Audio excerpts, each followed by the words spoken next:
Good day po mga ka-excellence and kasalto. We're here to give you another episode of our Selective Instinct videos. This time, a brood pen consisting of Macleans. The brood stag itself is a pure Maclean at ang babae po ay pure Macleans din. They are distantly related to avoid inbreeding, and for the past seasons, these Macleans po ay nagustuhan po namin. They are darker than the Gilmore hatch usually. Ang kamukha po nila sa hatch namin is yung Blackwater Gilmores. Dark po sila at medium station lang din po sila. These sisters or pullets are full sisters. They're also marked double nose out and out, while the broodcock is right in Maclean. Anak po ng imported itong lalaki, while the pullets are just granddaughters of the imported Maclean trios that we have acquired. So this is another family of hatch that we have dito sa farm, and for crossing, maganda po sila sa mga sweaters like 5Ks and the Golden Boys. So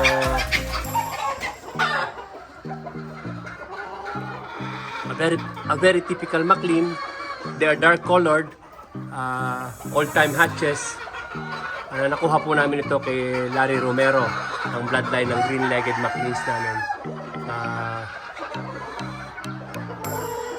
We really like them kasi napakaganda po ng kanilang mga mata.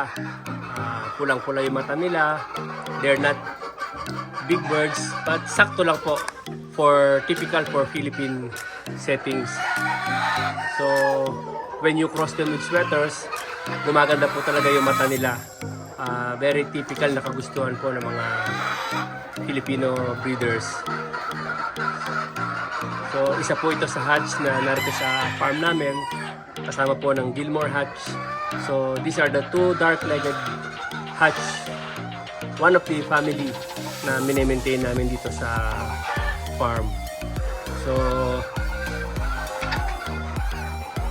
actually yung lalaki po na to was anak po ito na imported, na tatlo lang po sila magkakapatid. Yung isa napunta po sa isa kong kaibigan, and then dalawa na lang po itong naiwan sa farm. So pareho po silang ginagamit sa breeding. Muli po, ito po isa naming brood pen. Thank you for watching, and we will see you on our next Selective Instinct episode. Maraming po salamat. Muli po, ito po ang aming pure Maclean hatches brood pen.